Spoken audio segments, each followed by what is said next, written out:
This episode is sponsored by InTech RV. InTech has a whole line of trailers, something for everybody. They have the Soul line, the Luna line, they have Flyers, they have Octas, and OVRs. Overs.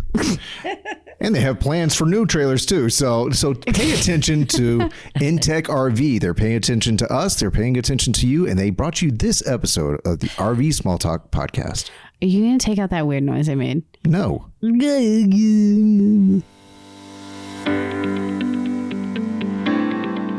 I don't know if I am allowed back on the island yet, but I set up the recording equipment. It has been quite some time since the two of you have let me record a podcast with you. I know. I miss our gang. So PJ, I'm stepping in.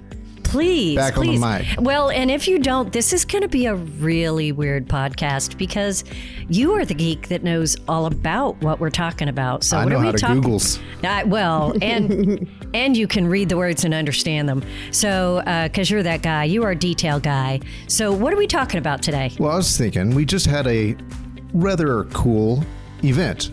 A celestial event, if you will, the solar eclipse, and we happened to be in the area where you could see a total solar eclipse. And the skies mattered to everyone throughout the ages for travelers. I mean, finding their way, checking in on the season changes and what have you.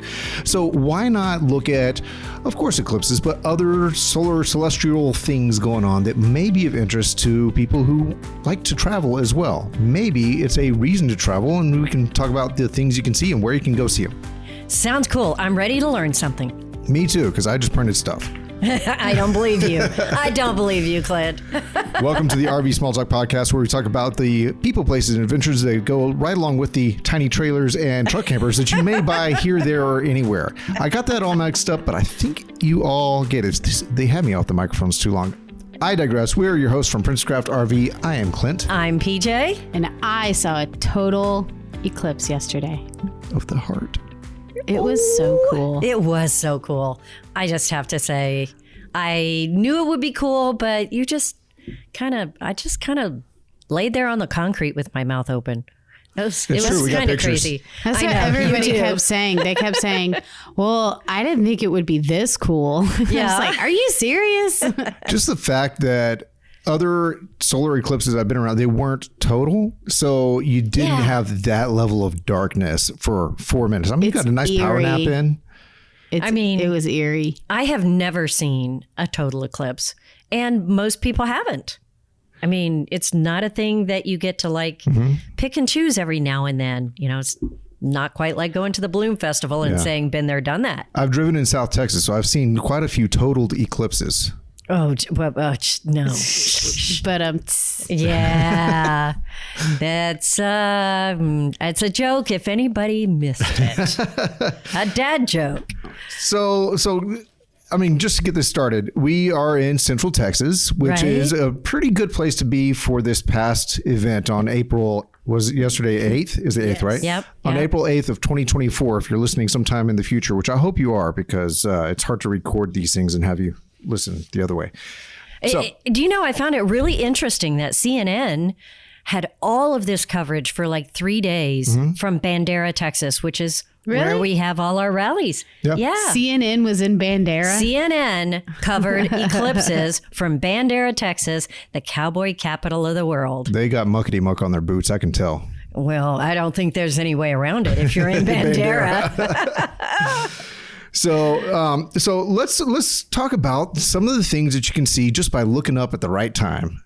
And maybe we can talk about why it might be worthwhile to go see these things, to make it part of your travel plans. I think we always think about, I don't know, things to go do and things to go see when we're saying, where do we want to camp now? I know that's what I do because I've been a lot of places and there's always, more things to see and do.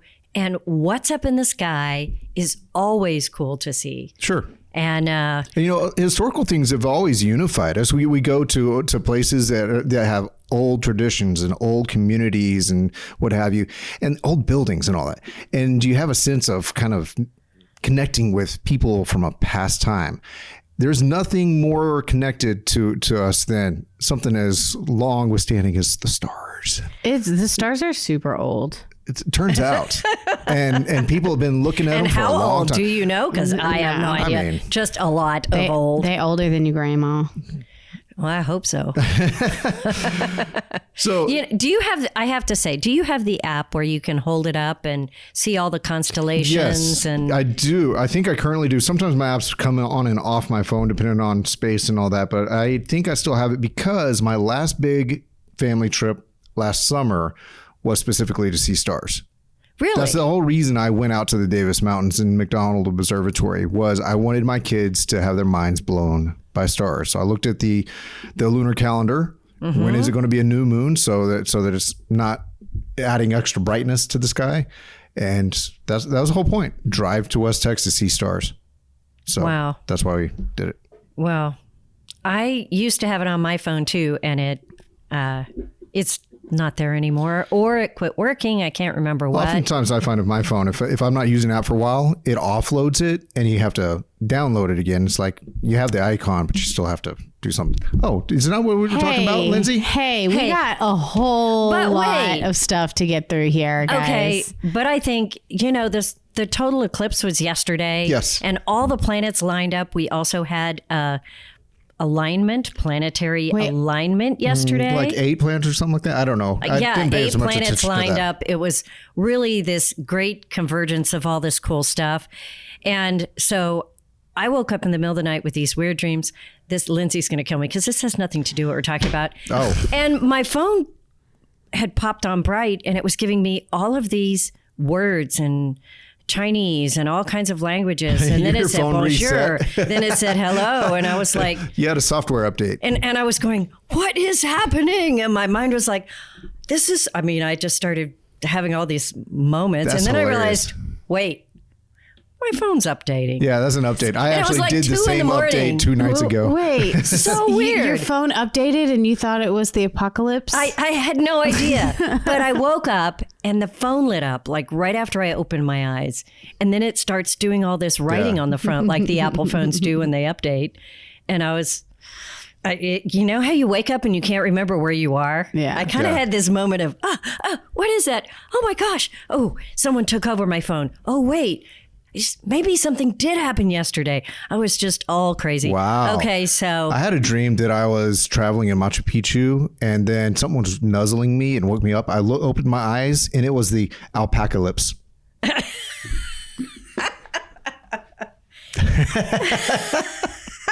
okay. I think that's all the dad jokes we can handle. Oh, but thank you for making my long story funny at the end. All right, what are we going to talk about? What can we put out there that's useful information for people who want to connect to the heavens? Ooh, Well- they're listening to the wrong podcast. Yeah. Oh, come on. Well, I don't know. We'll talk about something here. Okay, so obviously it's not that common for us in our lifetimes to see a really good example of a total eclipse. What? Because they don't happen, because it's a very narrow band of Earth that gets to see the whole total eclipse. So there's other eclipses. There's also the partial eclipse, which we've seen before. In fact, last October, we saw a near total eclipse, but it didn't get dark and the animals didn't act all crazy and all that. Right. So that's a partial eclipse. Then there's total, and then they have this hybrid eclipse, which I think is just a total eclipse from the side.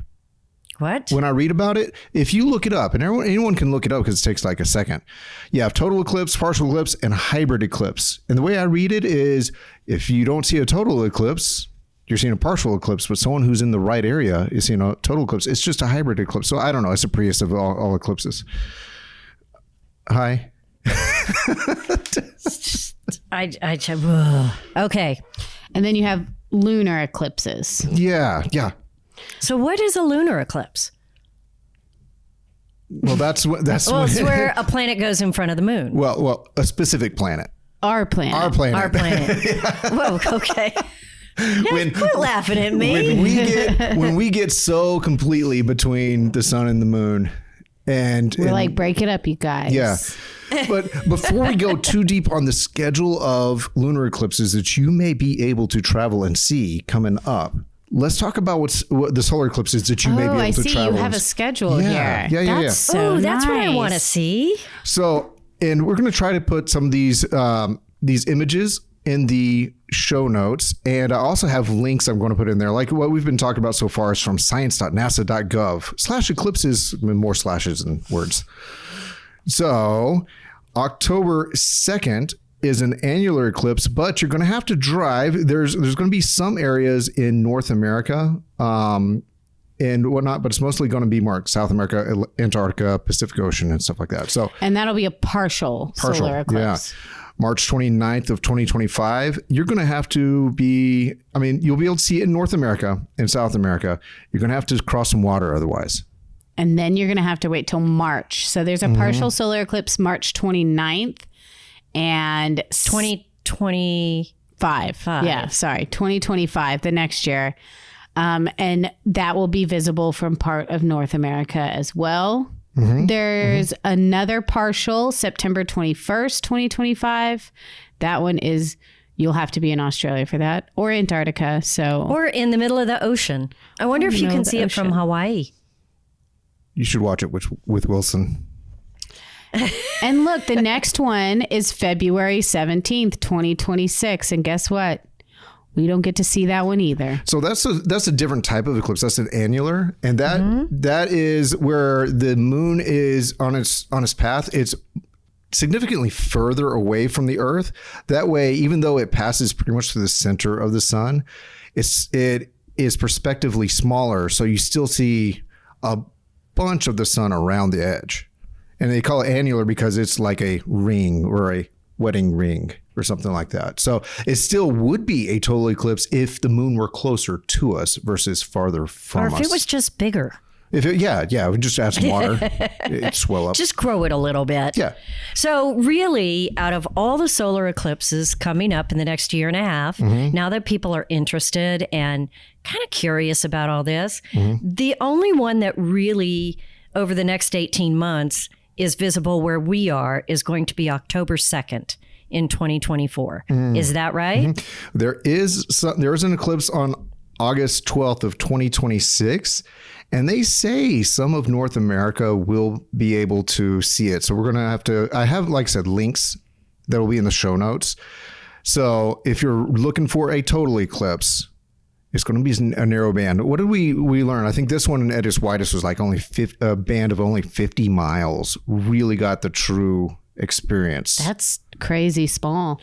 Yeah. And we were in that 50 miles. It's called the umbral shadow, where it gets totally dark, the umbral shadow. And I have to say, it was super weird that it got this really weird shadowy, it was like, it was a graveyard scene. But it wasn't the same as when the sun goes down dark. Yeah, but it got dark so quick. Yeah. We just had this weird kind of black and white two-dimensional feel, and all of a sudden it was dark. The last little bit of light until the moon was in place, it really did. It felt like seconds. It just kind of closed off. And then all of a sudden, it was dark. And you notice how eerie it felt going into the shadow and coming out of the shadow because it desaturated all the colors. Everything started to take a real muted kind of look. Is that what it was? It's a So I was like, why does everything look different? It's because the different frequencies of light, if you will, I'm using the wrong word there, but they desaturate. You don't have the full spectrum of light or as much of it, so everything just kind of looks, like I said, muted, grayish. That makes sense. So it was crazy. And you wouldn't get that if it's not a total eclipse quite as much, but you do get some of that. And it is very cool. We saw the partial eclipse last year. October. Yeah, it was really cool to see. So I might plan a trip around October 2nd to figure out where that is and where we could best see it and go see another partial eclipse. Right. And it's so hard to get to a total eclipse that most people only get a chance maybe once in their life, maybe. There's another one in 20 years. Yeah. 20 something years, 20 and a year. So there's going to be one in 2044. And then I just shared an article on the Texas Tiny Trailer Rally group yesterday because the eclipse was so cool. I wanted to look up more stuff. That there will be one in 2025 that is really good in Colorado. So 2025, if you want to go ahead and make your reservations now, Colorado is going to have a really good total eclipse event. And it's going to cover a lot of the state. And it's going to last longer. It's going to be about 6 minutes, whereas what we saw just yesterday was about 4 minutes. 6 minutes? Yeah. And that is next year? No, 2055. I can't speak. I'm out of practice. 2045. 2045. 2045. Yes. So 20 years in Colorado. The place to be, guys. Make a plan. Put it on your calendars. Absolutely. Okay. Back to the lunar eclipses where we get in between the sun and the moon. Okay. And it turns all red. Yeah. Ooh, a so red moon. in the lunar eclipse, basically, we're not seeing something block something else. We're seeing our shadow on the moon, right? Yeah, largely. And what's interesting is that light doesn't necessarily always follow a straight line. Whenever it's going around large objects like the Earth and whatnot, it can actually take kind of a bent path, because you would think that it would completely, the Earth getting between the sun and the moon, we're much larger than the moon, so you would think that it would just make the moon go completely dark. But it doesn't. It goes kind of reddish. It darkens and goes kind of reddish because some light is still making it to the moon. It's just certain wavelengths of light are kind of bending around the atmosphere of the Earth. And we're staring at the moon during a lunar eclipse, right? Right, because the sun is behind us on the other side of the world. Right. So you don't need special glasses? Is that what you're saying? Yes, no special glasses. Nice. Because red and oranges have longer wavelengths. And the blues don't, and they get lost. And so the moon looks red. Right. It's like permanently wearing really dense blue blocker sunglasses. I think that's so cool. So cool. So when are there lunar eclipses, total lunar eclipses that we can see? The next total one that I have on my chart is March 14 of 2025. We should be able to see it Pacific, in the Americas, Western Europe, and Western Africa, which is a lot of the Earth when you think about it. It's not nearly as narrow a path. I guess it's because the Earth is bigger? Right. The juxtaposition of which celestial body is in which position. I mean, are you sure there isn't one September 18th? Did I read that wrong? That's a partial. Oh, partial. Okay. Yeah. So does that mean the moon is Sorry. partially red? I don't know that it turns the color of the moon all that red, but you'll see that the shadow of the Earth, it's not like a waxing or waning moon where it's just a crescent. So I think you will see the darker portion might be reddish. It'll be a shadow. It just won't be a black and white like a solar eclipse. Yeah, and the fact is that it's a moving event, so you can actually, other than it being an emotionally moving event, it's a moving event, so you actually watch the shadow as it moves across the face of the moon, whereas a typical moon on the lunar calendar, if you will, it's like, well, it's so much percent waxing, it's so much percent waning, or what you have. And so it doesn't, all night long, it pretty much looks the same. Whereas this is, you can watch it as it's occurring. And that's really interesting. I had that question yesterday. Can someone chase the eclipse? You can to a degree, but it's really, you'd have to be pretty darn fast. Oh. If you just went in a line. Yeah. Not as perfect line because it's curved. Right. You'd probably have to be, in a plane? Yeah, maybe Concorde kind of thing, but they don't fly those anymore. So. How cool would that be? Yeah. Chase the darkness. That's a song somewhere, isn't it? If it's not, it ought to be, right? Chase the darkness, and the Metallica starts playing Ride the Lightning. So, okay. All right. So what else should we be traveling to see? Oh, there's some cool stuff up there. What about comets? You know what? Growing up, I didn't know to look for these so much because it was always looking down I could find comet. What?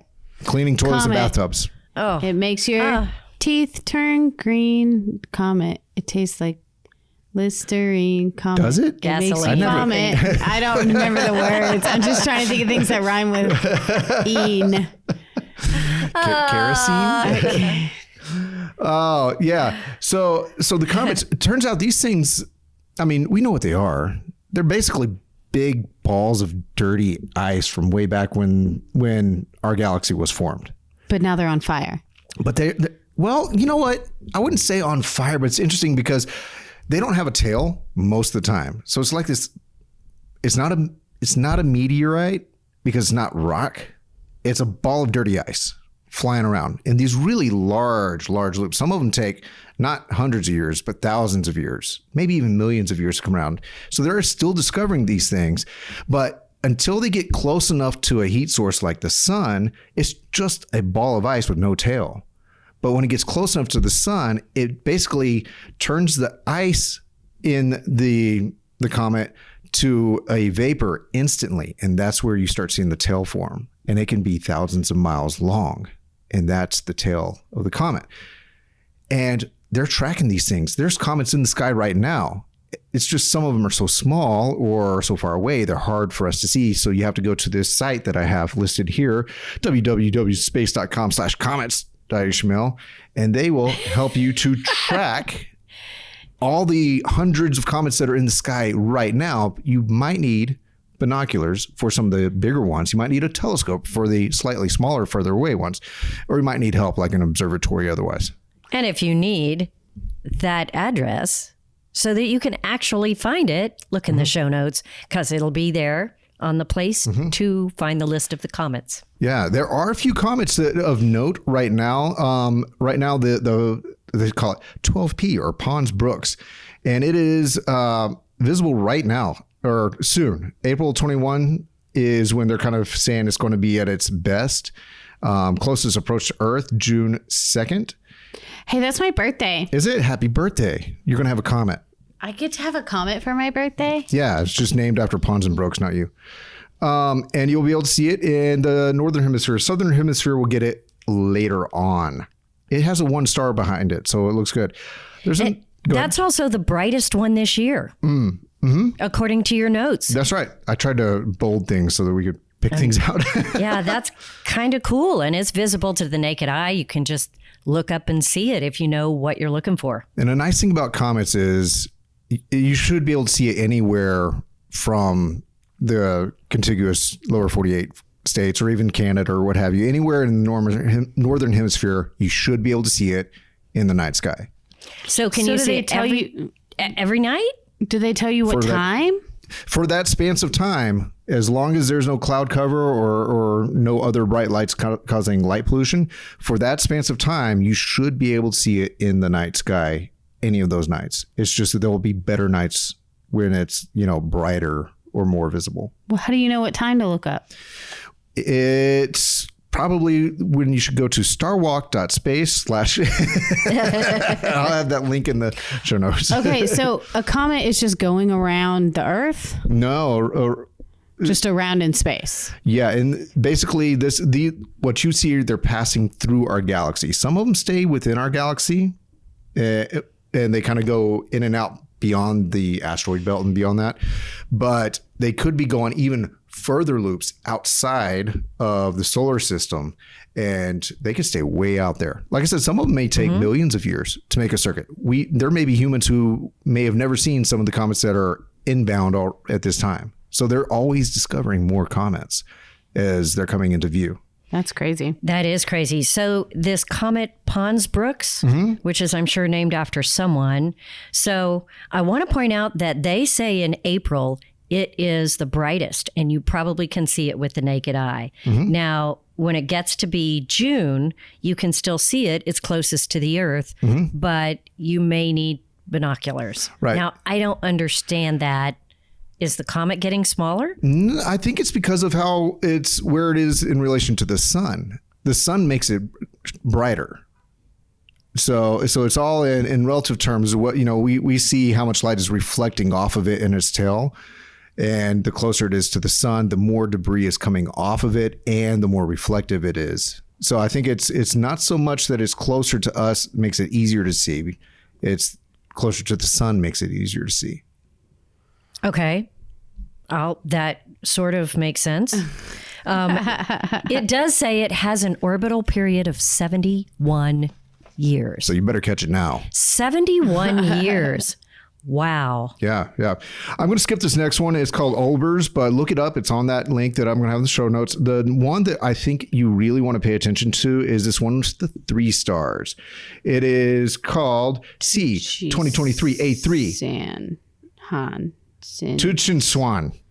That is not Tuchin Shan? Tuchin Shan. So that's the thing about comets. They're named after who finds them. Right. So I'm going to guess that this is someone from Asia. I found this one. Wait. You don't get to name it? It's just automatically named your last name? Yeah, even if you don't want that. Really? Yeah. Really? I That's don't not know. true. I You're don't making believe that you. up. I do I've not seen believe the you. movie Roxanne. Roxanne. I haven't. Steve Martin has a big old nose. Mm-hmm. Well, it has to do with comets. She's trying to find, maybe she's trying to find a planet. They're astrologers and they're trying to find, she is. And she looks for a comet so she can name it something.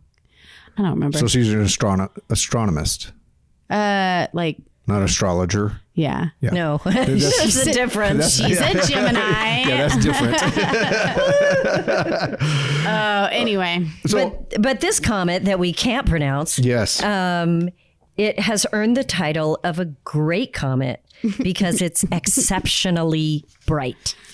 Wow, that sounds like something they tell you in school when you're know. like pretty average. Trying to make you feel better.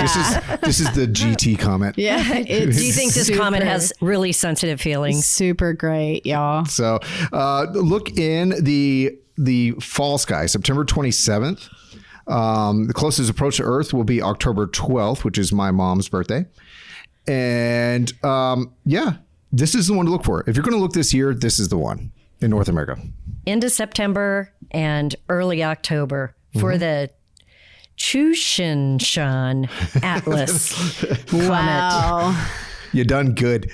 I did not, but I said it so they would know. Okay, but who needs a meteor when you could have? Wait, you're saying that backwards. You know, who needs a comet? Who needs a comet when you could have a meteor shower? I love meteor showers. Me too. Oh, isn't it the best? I like comets. I think they're cool, but a meteor shower is something that it's just fireworks kind of going across the sky. You know, it's like someone in heaven has Roman candles. Pew. So, Well, you get to make wishes. that didn't even cross my mind. Yeah. Meteors are caused by streams of cosmic debris called meteorites entering Earth's atmosphere at extremely high speeds on parallel trajectories. Easy for you to say. The next meteor shower is April 21st through 22nd. All these are happening. I mean, there's a lot of stuff happening right now. So that's like really soon. But meteor showers, there's always like they say certain areas where you see them much better. Right. So is that in our notes here? Because when they have a great meteor shower, I want to know where I need to be, besides someplace without a whole lot of city lights. Where you want to be is www.amsmeteors.org. I'll put the link in the show notes. Cool. But this next meteor shower, it says the moon will be 96% full. Does that mean we will see less meteors because the moon is brighter? That can make it more difficult. Just because you want the sky as dark as possible. So we love the moon until it gets in our way. No one likes to get mooned at the wrong time. But no, moon, put it away. So the thing about meteor showers is when you get a really good one and you're in a special location with special people, like my first memories of meteor showers were at my grandparents' ranch, and they knew it was going to happen. So they set out the lawn chairs and we do, a fire, campfire, whatever, right in their yard because they had a ranch. And that was my first memory. It was out in Burnet, Texas. Burn it. Darn it. That's right. And memories. Perfect for family and friends. But they're great for camping. You just lay out a blanket, you lean back. It is amazing if you're camping in a dark spot what you can see. And it's just mesmerizing.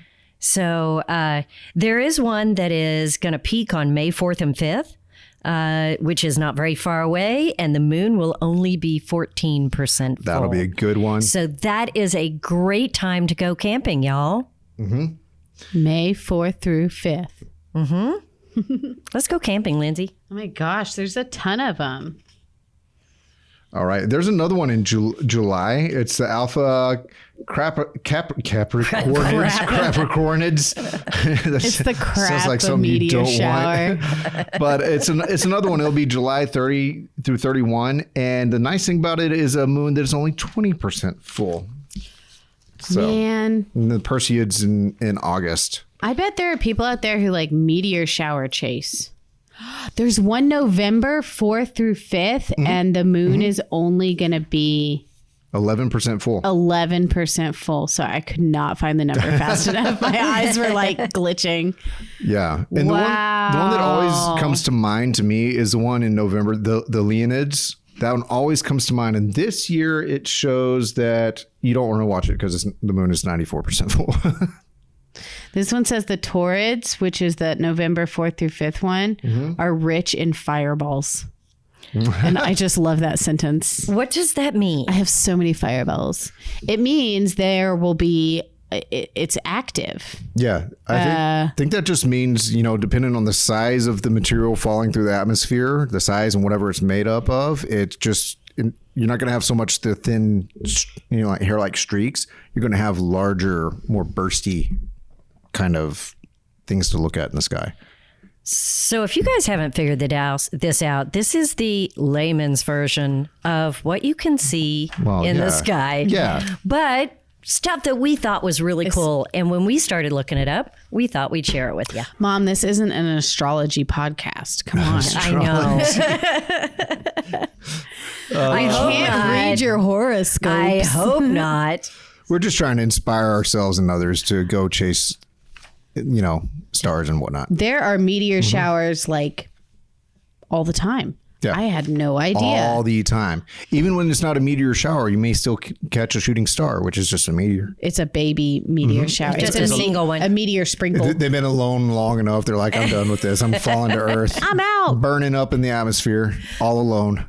But meteor showers, I think, are really good for kids. Yeah. They're really good for kids if you get a really strong one and there's, enough activity going on, then I think it's just a real good introduction to camping and laying out there in the dark and staring at the stars. The wonder of it all. Yes. And in the middle, you can hold up your app and you can figure out where all the constellations are. And I just think it's a great time, even for teenagers, because, they don't see enough of that. We're all too busy looking at our screens. Right. So there's the old lady version. I think meteor showers are the ticket for families. I like it. Yep. So this is one that PJ tried at least to go see. And this is not a celestial event. This is more of an atmospheric event, but it's a good reason to travel and look up is why I added it to the list. It's the Northern Lights. Oh, yes. And every picture I've ever seen of the Northern Lights says, go see them. And I haven't done it yet because it's a bit of a trek. It's a whole thing. It's not like taking your camper a couple states over to see an eclipse. Right. But you could take your camper north enough if you plan accordingly. I mean, you can definitely get to parts of Canada or Alaska and I thought see you them. could see them in like New Mexico. No, those aren't northern enough to be the Northern Lights. We don't want them Southern Lights. No, what do they call those? Southern Lights. I don't know, but Have you ever seen the Southern Lights? Wait. They do have Southern Lights, I believe, like the Northern Lights. It's just not as much civilization there to care. We should look that up because I've never heard of it. I have heard of the Marfa Lights. Yes. Which, Lindsay, you probably don't remember it, but we have sat on the side of the road back before there was a place to park to look for the Marfa Lights. Yeah. And we didn't see any. So are the Marfa Lights not They're more Aurora Borealis? No, they are not. No. They're more of a mystery. They have more like. But it's the same thing. No, they haven't really figured them out. So that's hence the reason people think they're UFOs. Yeah. Yeah, but they are. People have some ideas of what they think they are, but really, not quite sure. I had no idea. But I I thought have that never was seen them. just the same thing, just in a different place. Yeah, more than Northern Lights? I don't believe so. Huh. And with the Northern Lights, we were in Iceland, and I tried real hard to see them and never got the opportunity. I did have some people who saw them the night before, but I didn't see them. It isn't like you can plan a meteor shower visit or anything like that. You just never know when you're going to see it. Do you think people that live where the Northern Lights are, like, do you think they ever see them and it's like, oh yeah, this again? Like, do you think it's ever not like? Yeah, I think humans get desensitized, unfortunately. Maybe. Can you imagine? If you grew up like, with them, like if you They're from cool. birth just lived up in that high a latitude, I think you can, man, that's one of the coolest things about living here. And yet it might not blow you away the same way as someone who gets to see them as an adult or something like that once in their life. Well, that might be true. However, I mean, it's kind of like seeing a rainbow. I mean, when I see a rainbow, I still look at it and That's go, true. Yeah, absolutely. wow, That's true. it's so cool. And I just stand there Same and thing I with cows. stare. I still yell moo at them. Yeah, no, Hey, that's not the same cow. thing. No? But rainbows are super cool. And no matter when and where they happen, I mean, you kind of sit and stare and watch, and then you keep looking. Are they still there? Ooh, it's getting brighter. Ooh, look, now it goes all the way There's around. a second one. And there's Yeah. a second one. I mean, you never go, it's a rainbow. Right. So I don't know. I think it might be kind of like that. Sure. That makes sense. So I do have here from www.space.com, again, the links in the show notes for all the web pages and details. Northern lights are created when energized particles from the sun slam into the Earth's upper atmosphere at speeds of up to 45 million miles per hour. But our planet's magnetic field protects us from the onslaught. Ooh, that makes it much more action movie-like. Thanks, Captain Earth Magnetico. That's right. And then the next paragraph says, as the Earth's magnetic field redirects the particles towards the poles, there are southern lights too, which you can read about below. The dramatic process transforms into a cinematic atmospheric phenomenon that dazzles and fascinates scientists and sky watchers alike. Where can you see southern lights? In the southern... Okay, so I get it. So it goes Go towards the pole. So Antarctica. that makes sense. If you want to see the northern lights, you have to be in the auroral zone. Okay. Auroral zone. Auroral zone would be Aurora, for ears. so- Auroral zone. The area within approximately 1,550 miles radius of the North Pole. Okay. So go north. Iceland must qualify Yes. because that's where I was supposed to be able to see them Yes. or hoped to see them, Just which I didn't. Timed it wrong on that trip, but go again. Hey, that's right. Got to go back. Okay, so I did, after listing these celestial and now atmospheric events, I did put down some of the best sky gazing destinations in the U.S. yeah, Ooh, so you that's what can I wanna know. be in the right spot Yeah, during these meteor showers or or if you just want to see the stars. right. If nothing is going on, the sky is still pretty damn cool. Yes, I love the way this says these mind-blowing, no, I can't even say it. You're doing These great. mind-blowing places for stargazing in the USA offer uninterrupted views of the sparkling night sky. this comes from timeout.com, link in the show notes. And Lindsay, tell us about it. Central Idaho Dark Sky Reserve. So I actually learned, not recently, it was a while ago, but I learned from working here that there are actually places called like dark sky parks, dark sky areas. And I there's, think we did a podcast on it. yeah, and there's different levels and you have to be like certified so you have no light pollution. Anyway, I thought that was absolutely insane. So I think it's really cool. So this is Central Idaho Dark Sky Reserve. It's in Sun Valley, Idaho, and it's over 1,400 square miles across Idaho. And it's one of the largest pools of natural nighttime darkness in the U.S.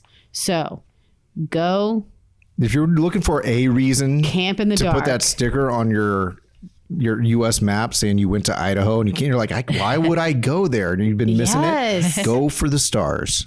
There you go. Go for Shoot the for the stars Get and your go to sticker on your Idaho. map. And since it's one of the largest, they have all kinds of events and stuff, star stuff, astronomers. So that seems cool. Big Bend National Park in Texas. I know where that is. It's an international dark sky park. Big Bend is just so massive and fun to explore. I definitely want to go back. So it's remote. It's over 800,000 acres. The largest protected area of the Chihuahua Desert. Chihuahua. Emphasis on the silent H's. Oh,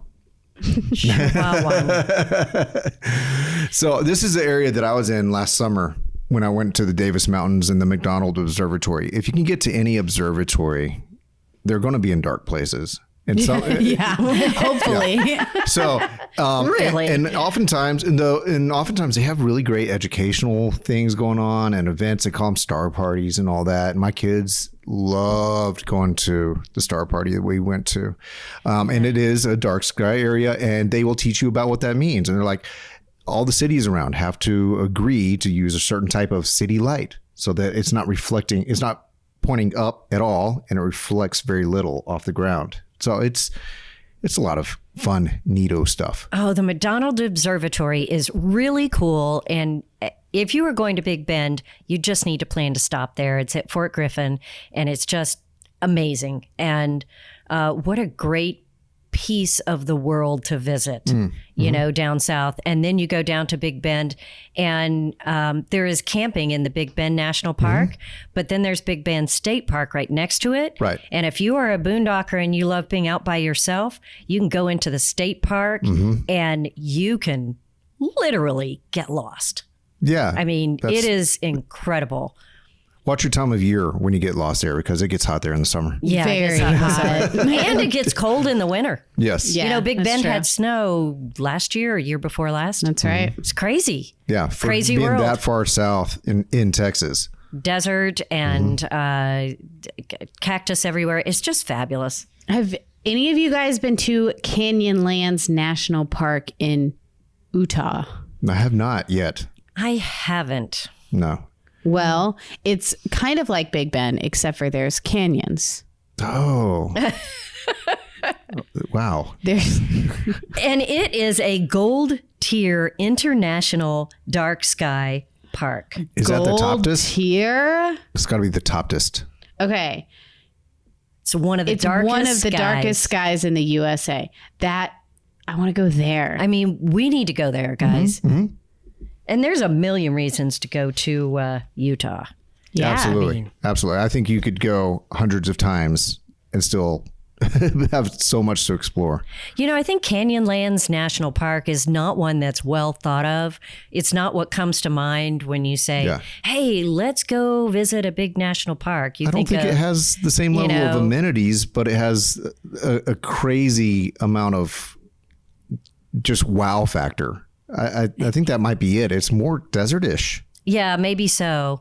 I don't know. It's not like Yellowstone or Glacier or, Yeah. you know, all these well-known parks. Right. So, yeah, I need to put that on my list. I would love to do I think that. the wow factor is definitely there. Just being out there, away from everything and having a dark sky. Yep. Sounds fabulous. a few of the others, just to mention them: Voyagers National Park in Minnesota, Rappahannock County Park in Virginia. There's Lassen Volcanic National Park. I love volcanoes. That one's in California. There's Great Basin National Park in Nevada. There's all kinds of North Cascades National Park in Washington. great sand dunes. Yes. Ooh, that is super fun. Yes. Super fun. And Kissimmee Prairie Reserve State Park in Kissimmee, Florida. Yeah, absolutely. And you'll notice a lot of these places are further west where you have more rural populations and more space between the large cities. It's a little easier to get dark skies and less light pollution the further west we go in the U.S. I had a few, maybe a link to, I didn't actually write them down. There's a link also at the bottom. It's to the most accessible public access sky star observatories in the U.S. So look in the show notes for that. McDonald Observatory comes to mind because I've been there, but there are quite a few others in the U.S. and a lot of them are open to the public, and they have fantastic education and tours and telescopes set up for you to watch or look through and whatnot. So make this a part of your path.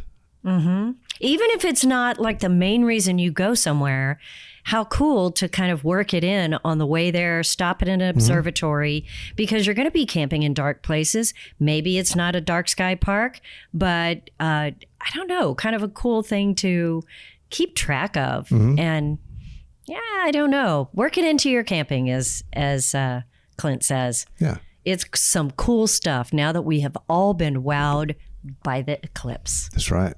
The sky's crazy, man. So crazy. So crazy. And it's up there every night. Every night. Every single night. Just shooting balls of fire around. It is doing that, actually. I mean, It is kind of doing that. All right. Well, is that it for y'all? Well, I don't know. That is everything I know, plus a little bit that I don't. Okay. You done geeking out? Yeah, I'm gonna get to maybe editing this. All right. Make us sound smart. You think Well, you this can do was that? fun. Let's do it again sometime. Remember when we used to do this? On the regular. Yeah. All right. Let's do it again sometime. Everybody, check out the show notes when we're all said and done for all those links and maybe some inspiration at rvsmalltalk.com.